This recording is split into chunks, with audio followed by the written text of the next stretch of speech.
हमारा नाम जप कई बार सफल नहीं हो पाता, केवल रटन मात्र ही रह जाता है। उसमें कई कमियां रह जाती हैं। गुरु नानक देव जी ने जगन्नाथ फेरी के दौरान एक ब्राह्मण से वार्ता में उन कमियों का जिक्र किया। जगन्नाथपुरी में एक दिन रात गुजरी, अमृत वेला आ गया। मर्दाने ने कीर्तन आरंभ किया। सच्चे पातशाह जी ने आपे रसिया आप रस आपे रावण हार के संगीत रस में लीन बैठे थे। तभी वहां एक योगीराज ब्राह्मण दर्शन के लिए आए। ब्राह्मण ने गुरु नानक देव जी को सच्चे मन से माथा टेका। गुरु नानक देव जी ने उनका आदर सत्कार किया, उनकी सुख पूछे। योगीराज ब्राह्मण ने गुरु नानक देव जी से कहा, मैं आपकी कथनी का लोहा मान चुका हूँ, आपके जागते मन का प्रकाश मैं देख चुका हूँ, पर मेरी एक गहरी शंका है। तब गुरु नानक देव जी ने योगी ब्राह्मण से कहा, आप शंका मन में ना रखो, उसे पूछो। तभी गुरु नानक देव जी कहते हैं, यदि मन मानता नहीं है तो मन टिकता नहीं है, और यदि मन टिकता नहीं है तो मन ऊंचा कैसे होगा, और यदि मन ऊंचा नहीं होगा तो उस परमपिता परमेश्वर के साथ कैसे जुड़ेगा। तभी योगीराज ब्राह्मण गुरु नानक देव जी से पूछते हैं, गुरुजी, आप जी ने कहा है नाम जपो। मैं भी नाम जपता हूँ और मेरा साथी पंडा भी नाम जपता है। गुरु नानक देव जी कहते हैं, आप नाम नहीं जपते हो, आप किसी भ्रम में हो। जीभ से किसी देवता का नाम घड़ी दो घड़ी लेने को नाम नहीं कहते हैं। नाम में धारणा को सबसे पहले धारना चाहिए। योगी राज ब्राह्मण गुरु नानक देव जी से कहते हैं, कृपया करके गुरुदेव इसे मुझे विस्तार से समझाइए। तब गुरु नानक देव जी कहते हैं, नाम से पहले नामी है, इसका निश्चय करो। जिस मालिक ने इस संसार की रचना की है, जो इसका पालन पोषण करता है, वह मालिक इस संसार इस जगत में ही रहता है। उसका कोई रूप, रंग और आकार नहीं है। वो परमपिता परमेश्वर ज्योत स्वरूप है। हमारे अंदर भी उसकी ज्योत है। वो जिंदा जागता आत्म तत्व है। उसके रंग, विचार, तरंग को वो ही जानता है।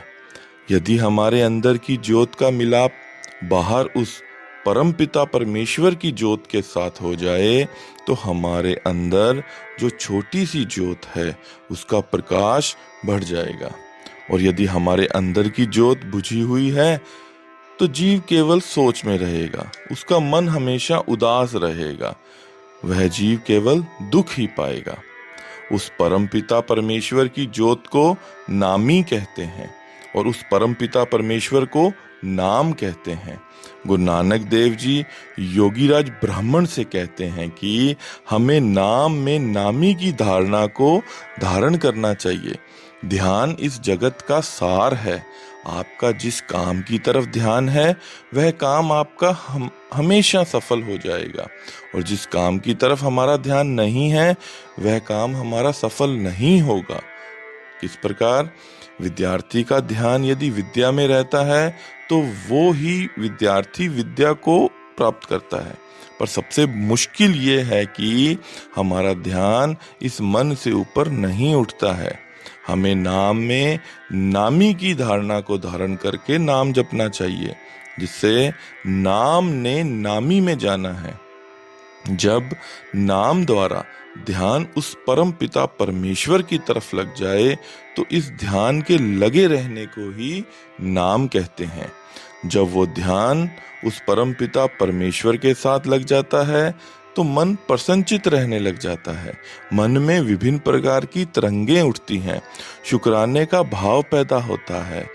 नाम जप करने वालों के प्रति मन में एक उदारता का भाव पैदा होता है। जब इस रंग में रंगने के बाद जो अनुभूतियां होती हैं उसे नाम कहते हैं। ध्यान का मन के निचले स्तर से ऊपर उठने और उस परम पिता परमेश्वर तक पहुंचने के सफर को नाम कहते हैं। जीभ द्वारा रटने मात्र को नाम नहीं कहते हैं। नाम एक जप है, सिमरन है, जीवन है, मेहर है, रूह और रब का संजोग है। परमपिता परमेश्वर के साथ प्यार, प्रेम, तरंग, सुख अनुभव करने को नाम कहते हैं। नाम है नामी की तरफ जाना। गुरु नानक देव जी कहते हैं कि अब आप देख लो, जो नाम आप जपते हो और इस नाम जपने में कितना फर्क है। योगीराज ब्राह्मण गुरु नानक देव जी से कहता है कि मैं तो पहले जीव द्वारा उच्चारण और उंगलियों द्वारा घड़ी दो घड़ी माला के मन के फेरने को ही नाम जप समझता था। जीव द्वारा जपना निष्फल है। तभी गुरु नानक देव जी उस योगीराज ब्राह्मण से कहते हैं, अभी भी यह आपकी बहुत बड़ी भूल है। तो योगीराज ब्राह्मण गुरु नानक देव जी से कहता है, गुरुजी कृपया मुझे विस्तार से समझाइए।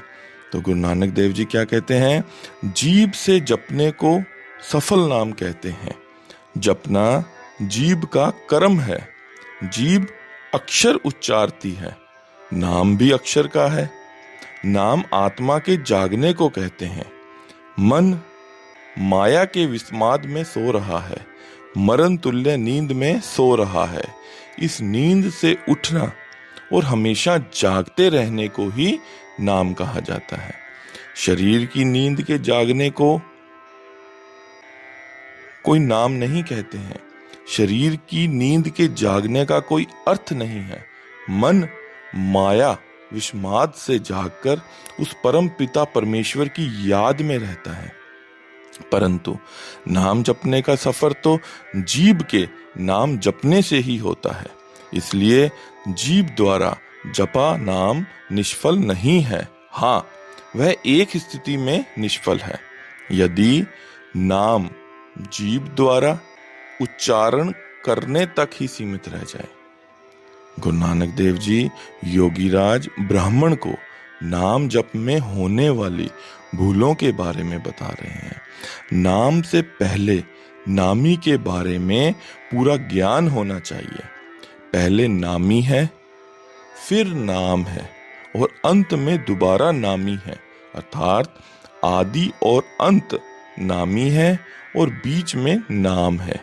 सबसे पहले नामी के गुणों को सुना जाता है।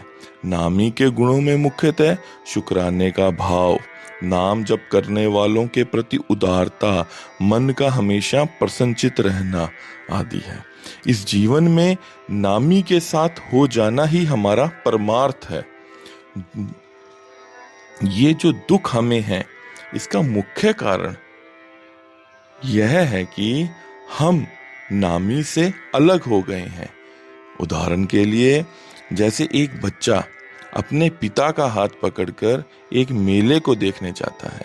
जब तक बच्चे के हाथ को पिता ने पकड़ रखा है, तब तक मेले की प्रत्येक दुकान, चाहे वह खिलौनों की हो या खाने पीने की हो, बच्चे को बहुत अच्छी लगती है।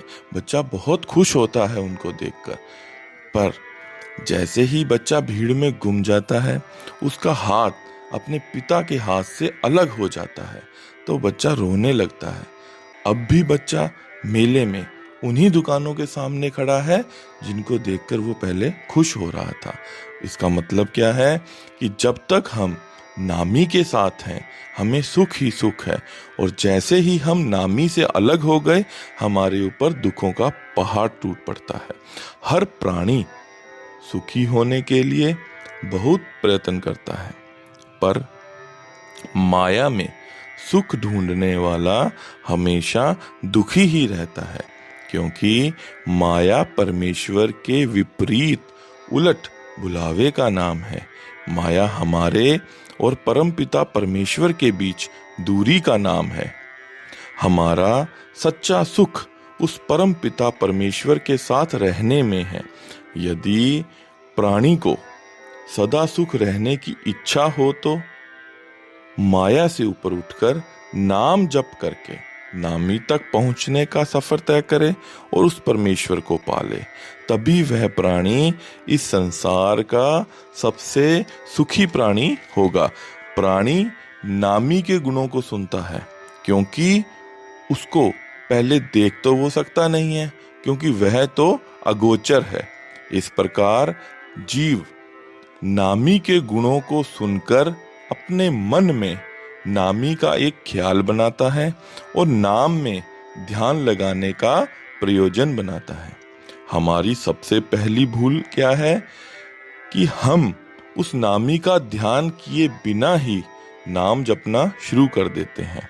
जब तक आपने नाम के अर्थ की तरफ भावना ही नहीं करी तो आप नाम किसका जपते हो। सबसे पहले उस परम पिता परमेश्वर में अपनी धारणा को धारण करो, फिर जीभ द्वारा नाम जपना शुरू करो। आपको यह तो पता होना चाहिए कि ये नाम उस परम पिता परमेश्वर का है। हमें हाजरा हजूर की हजूरी में रहकर उस परम पिता परमात्मा का नाम जप करना चाहिए। तब योगीराज ब्राह्मण गुरु नानक देव जी से कहते हैं कि जब हमारा ध्यान लग जाए फिर तो जीभ द्वारा नाम जपने की कोई जरूरत ही नहीं रह जाती।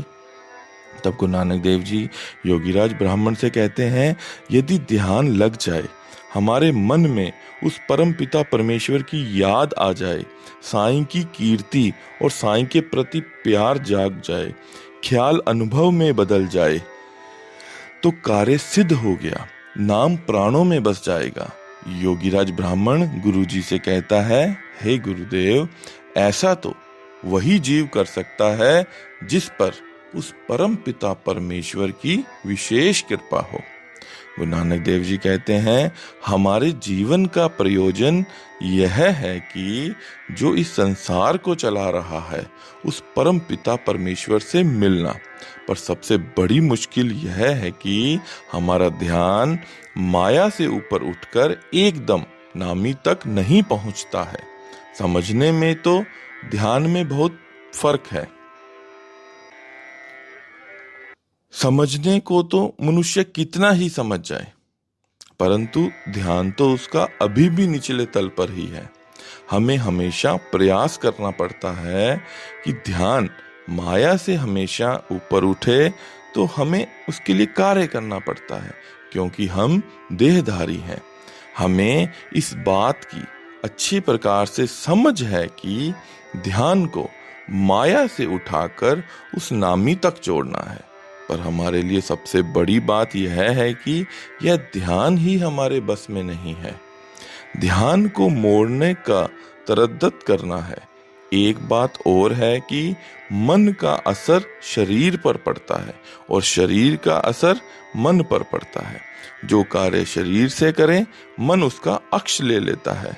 उदाहरण तौर पर, यदि सारा दिन हाथों से आलू छीलो तो रात को सपने भी आलू छीलने के आते हैं। यदि मन उदास हो जाए तो शरीर कमजोर और ढीला हो जाता है। ये सभी बातें समझकर हम उस नामी का अक्षरों वाला नाम ढूंढते हैं और अक्षरों वाले नाम को जीभ पर रख देते हैं और जीभ द्वारा नाम उच्चारण शुरू कर देते हैं। जीभ जब नाम जब शुरू करती है तो ध्यान अपनी जगह से ऊपर उठना शुरू हो जाता है। और जब हमने उस नामी के होने का ख्याल कायम कर लिया, उसके स्वरूप, उसके गुणों को पक्का कर लिया, उसमें लिवलीन होना प्रयोजन बना लिया, जिससे हमारा ध्यान ऊपर उठकर मानसिक मंडल में चला जाता है। लगातार जीभ द्वारा नाम इसलिए जपा जाता है कि ध्यान मानसिक मंडल में पहुंचे और मानसिक मंडल ईश्वर ध्यानी हो जाए। इस प्रकार निरंतर अभ्यास करने से ध्यान फिर मानसिक मंडल से ऊपर उठकर आत्म मंडल में चला जाता है और फिर ध्यान नामी के द्वार तक पहुंच जाता है। योगीराज ब्राह्मण गुरु नानक देव जी से कहते हैं, हे गुरुदेव, मनुष्य का सारा ध्यान तो शरीर मंडल पर ही लगा रहता है। वह सारा दिन माया कमाने में, खाने पीने में, सोने, हंसने खेलने में ज्यादातर समय व्यतीत कर देता है। आठों पहर में से तो लगभग सारा समय ही उसका शरीर मंडल पर ही लगता है, तो फिर वो किस समय ध्यान मानसिक मंडल में लगाए? आठों पैर उसका ध्यान शरीर मंडल में है। ध्यान को शरीर मंडल से उठाने की शारीरिक क्रिया है रसना के साथ नाम जपना। जब हम धीरे धीरे शारीरिक क्रिया के साथ नाम जपते हैं तो उस नामी तक पहुंचना हमारे लिए आसान हो जाता है। योगीराज ब्राह्मण गुरु नानक देव जी से कहते हैं कि क्या योग अभ्यास नाम से ऊपर है? तभी गुरु नानक देव जी योगीराज ब्राह्मण से क्या कहते हैं? अभ्यास, ध्यान को माया से ऊपर उठाकर उस निरंकार तक पहुंचाने के कई हैं, पर अभ्यास द्वारा जीव एकांतवासी हो जाता है। कल्याण की जरूरत हर एक प्राणी को है, और यदि हर प्राणी योग अभ्यास से एकांतवासी हो जाए तो कुछ समय में यह जगत, यह संसार समाप्त हो जाएगा। यदि सभी प्राणी एकांतवासी हो जाएं तो खाएंगे क्या? खेती कौन करेगा? रोटी कौन बनाएगा? क्या पहनेंगे? जब खेती ही नहीं होगी तो कपास कैसे पैदा होगा? अब कपास ही नहीं पैदा होगा तो कपड़ा कैसे बनेगा? और जब कपड़ा ही नहीं होगा तो हम पहनेंगे क्या? यदि सभी एकांतवासी हो गए तो सभी भूखे होकर ही मर जाएंगे। इस प्रकार गुरु नानक देव जी कहते हैं कि नाम जप इस प्रकार करो कि जीव कीरत करके रोटी खाए। यह तरीका सिमरन का है जिसे हमने नाम कहा है। जिसके मन में साईं है वह परम पिता परमेश्वर है, वह जिंदा है। और जिसके मन में साईं का वास नहीं है, उस परमपिता परमेश्वर का वास नहीं है, वह मुर्दा है।